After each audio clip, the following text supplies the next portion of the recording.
Have you ever looked in the mirror and been so damn angry at the face you see staring back at you? I just wanted to show you my lips, basically. Yeah, beautiful.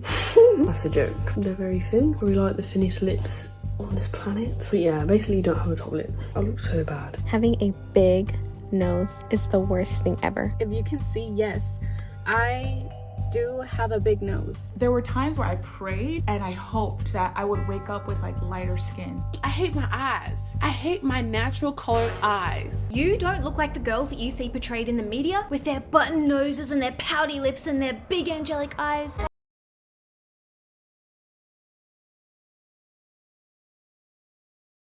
You watch and then you feel angry. It's not fair! It's not like you chose the face you have. You were born with it. It's just your genetics. And you can't exactly change your genetics. Or can you? What's one thing that these women with their diverse ethnicities, heritage and ancestries all have in common? If you said nepotism, you're right, but not in the context of this video. No, my loves, the one commonality that these girlies all share is that they are victims of our unrealistic beauty standards. Standards that tell women that there is only one way to look good. And if you don't meet that narrow set of rules, well, you may as well have a big stamp on your forehead that says ugly, because it's basically the same thing, right? And the only solution to that is to erase all your natural ethnic features to appeal to our westernized ideal of beauty. You guys are familiar with Sofia Richie, right? She's kind of the it girl of the moment. Well, when she married her sweetheart Elliot Grange back in 2023, people were gobsmacked.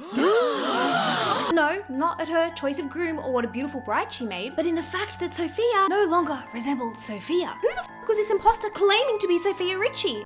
Well, it was in fact she. It's just that Sophia's erasure of her unique features and thus her heritage had flown under the radar for quite some time until all eyes were on her for her celebrity wedding, which just made her transformation even more insidious. Sophia is the daughter of Diane Alexander and one Lionel Richie. Hello. He's kind of a big deal, and so is his daughter. Sophia boasts 11 million followers on Instagram alone, but as you can see from these younger pictures of Sophia, like a lot of us, she favored her father in looks. Just like Lionel, she had a strong, angular jawline, wide-bridged nose, widow's peak in her hairline, and hooded eyes. However, needless to say, these striking features are long gone, replaced by a softer jaw, a slimmer, more refined nose, more feminine, if you ask this guy. She's definitely had a rhinoplasty at some point because her nose, again, went from something that's very wide all the way down. Everything has been narrowed and brought in, and that doesn't happen naturally. That's something that's done with a rhinoplasty. When she was in her teens, to this picture, her face was a little bit shorter and wider, and maybe a little bit more masculine appearing. And as we progress to this in her 20s, we can see that the face looks longer,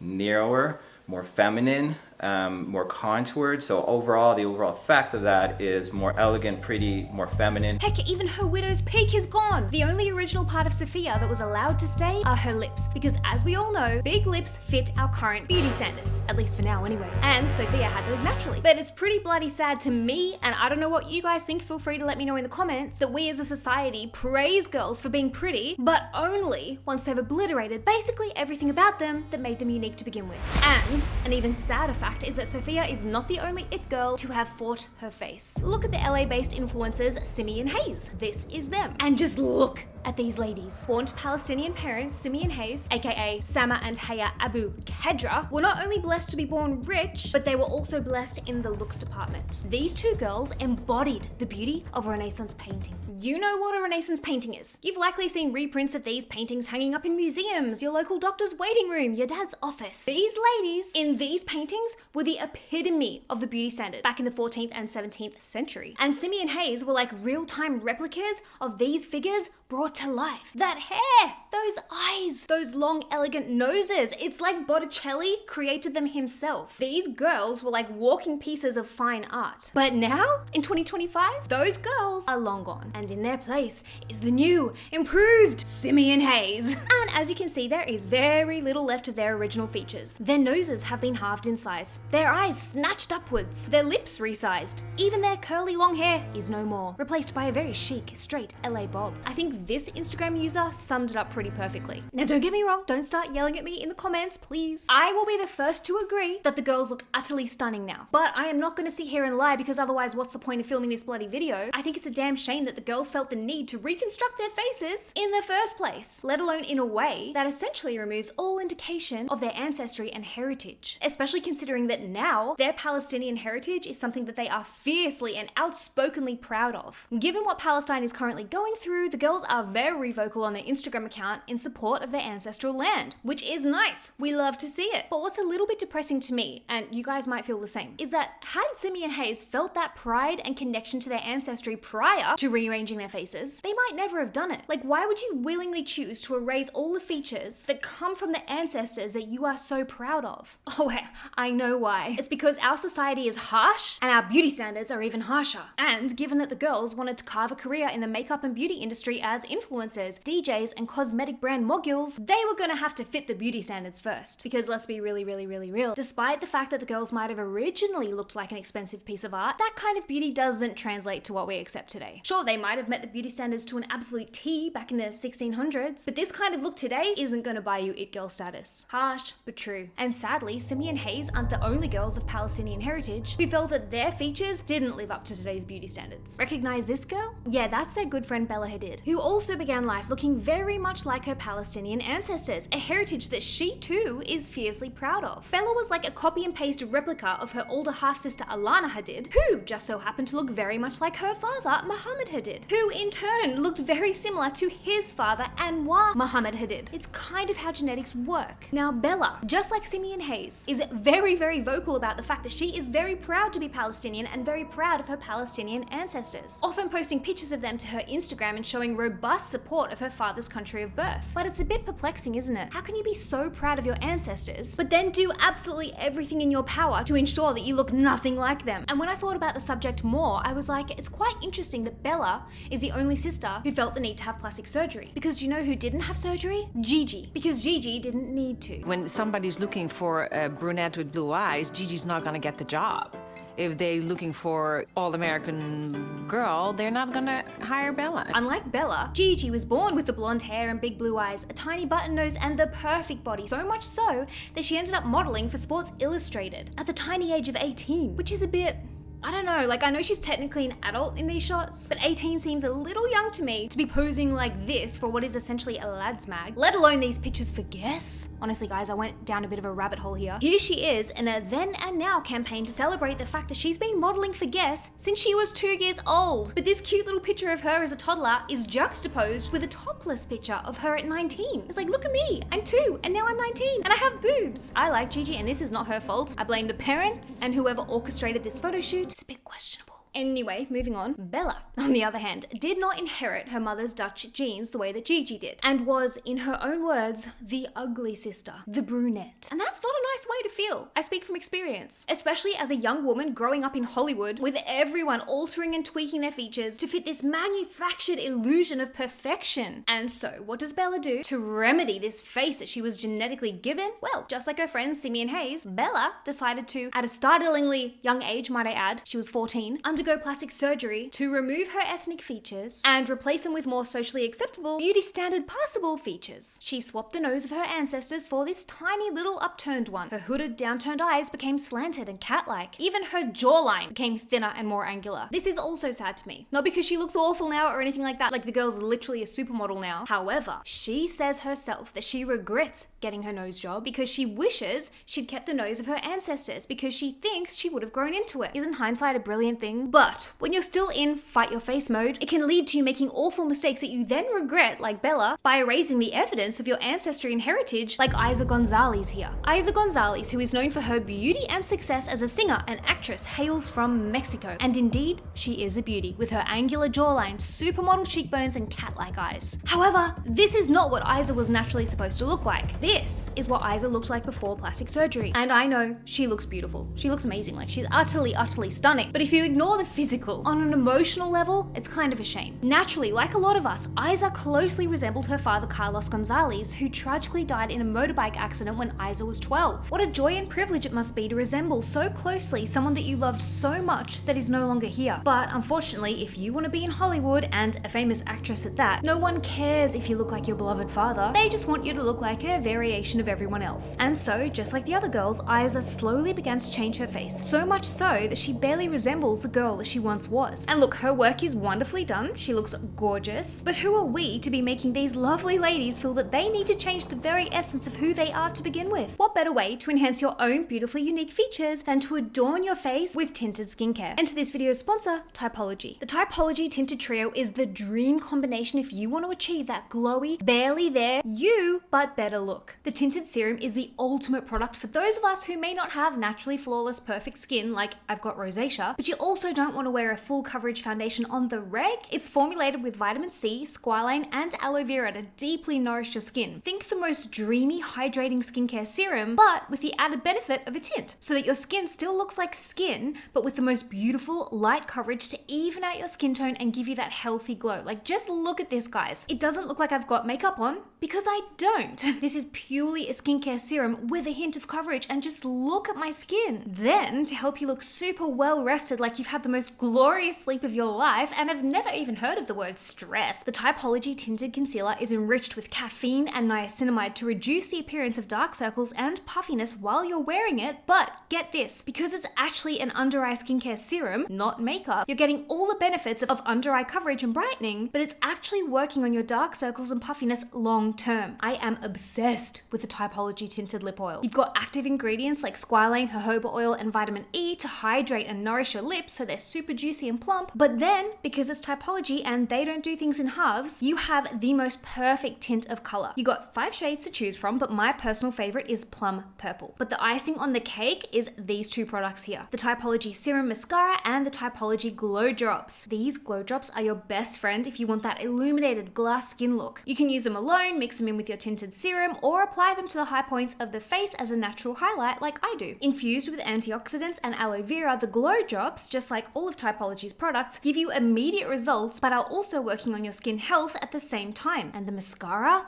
Nope. Not your average mascara. Specially formulated with pea peptides and castor oil, this mascara will make your lashes look longer and thicker and darker, yes, but it's also helping to grow longer, healthier lashes while you're wearing it. Typology is made in France. They are vegan and cruelty-free. So if you're ready to shake up your old stale makeup routine and invest in your skin's health whilst looking and feeling your best, then Typology would love to offer you guys their bi-phase eye makeup remover with any order over $40. This offer is only valid for a limited time, 1 week after this video goes live, because that is a very popular product, so I will pop the link in the description box down below so you guys can check it out. But I know how hard it is to try and ignore these beauty standards when you feel like you just don't fit them. But there is a way. It sounds mad, but hear me out. If you want to look in the mirror and love the face that you see looking back at you, and you want to stop hating yourself and stop feeling this urge to fight your face, you need to understand why you have that face. How can you possibly love something that you have zero knowledge about? Your face, your features, yes, I'm talking to you, it was not an accident. It wasn't just luck of the draw. Your facial features were handed down to you in a very specific way. Since learning about my ancestry, I now know that the reason that I have hooded eyes is likely because a lot of my ancestors came from Central and Northern Europe. And you know what is a very common eye shape to have in these places? You guessed it, hooded eyes. Look at the singer Bjork. She's from Iceland, and look at her eye shape, hooded. Renee Zellweger, her family comes from Norway and Switzerland, and see those eyes? Hooded. Believe it or not, your eye shape, far from being just pretty or ugly, is actually caused by your ancestors' bodies genetically adapting to their environment. Your eye shape, yes you, was literally forged through your ancestors' bloodlines for centuries. Now, we all look different for obvious reasons, and we need to use a little bit of common sense when discussing these topics, but one theory as to why hooded eyes are so common for us folk who originated in these countries is because for a lot of the year, these countries are literally covered in snow. And you know what happens when the sun comes out after it snows? You get blinded. It's bloody bright. The sun reflects off the snow and your body responds by squinting your eyes to protect your retina. So if your ancestors lived in this kind of climate, after a time, it is likely that their eyes would have adapted and evolved to handle the light better, hence having permanently hooded eyes. It's a protection mechanism, and you can kind of apply this logic to any of your own facial features. When you remove yourself from our utterly ridiculous beauty standards for just 1 second and take a step back and look at your face logically, I think you'll find new appreciation for yourself and the way you look. For example, if you have a prominent nose with a wide bridge and large nostrils, chances are, if you looked into your ancestry and heritage, your ancestors may have originated from a country with a hot climate. A larger nose with larger nostrils is not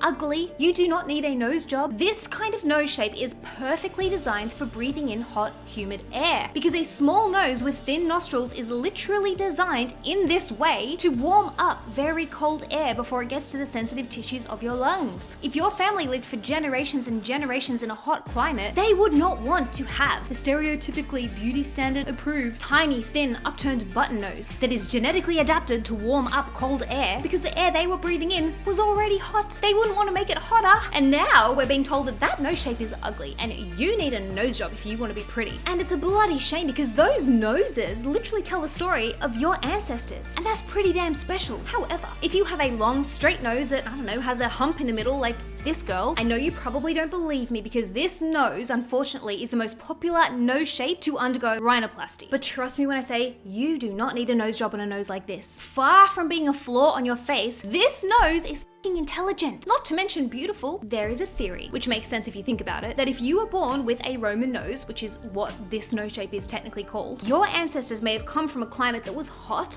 windy, and sandy. So places like the Middle East, Spain, Italy, you get the idea. So your ancestors' bodies adapted to this by evolving to have a longer, curved nose that points slightly downwards, which would protect the inside of the nose and the respiratory passage from wind and sand. Hear me when I say this, girls. Your nose is so much more than just being a decoration on your face. Honestly, when you learn about this stuff, the beauty standards don't even matter anymore. The shape of your nose is essentially a reflection of the climate of where your ancestors lived. Ugh.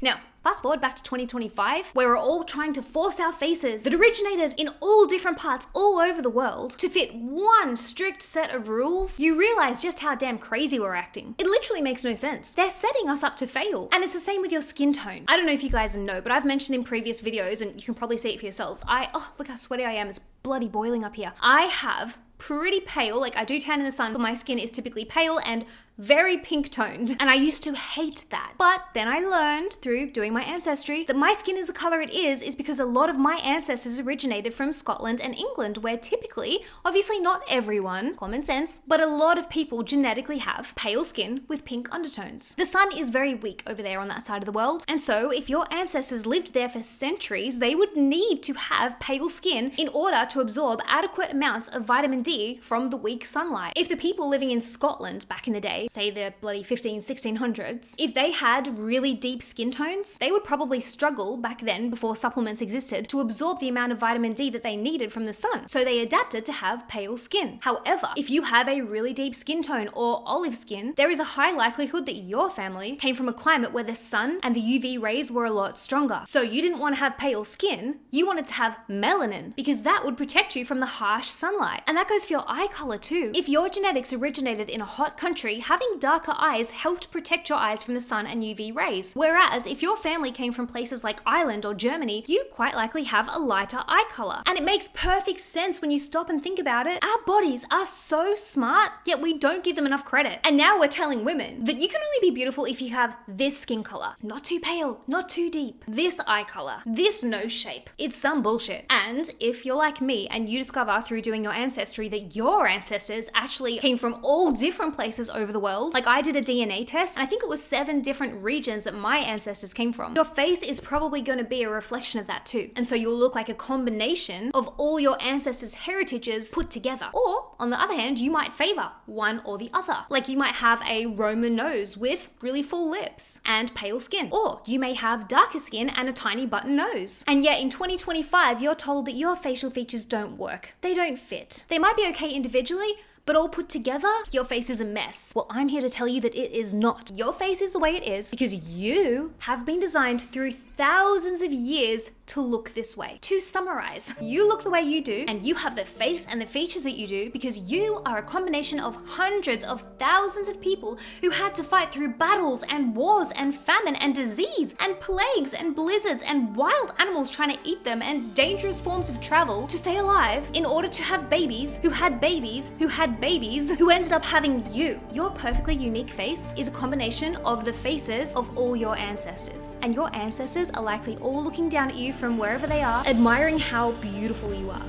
I'm gonna leave this video here, guys, because I have been filming for an obnoxiously long time and I am sweating like a pig. When is it gonna be winter? And if you have made it to the end of this video, which let's be real, I don't think many of you will have. But if you have, come and tell me on Instagram. Leave me the apple emoji on any of my pictures and I'm gonna give you the biggest virtual hug for bearing with me for this long. Love your guts, guys, and I'll see you in my next video.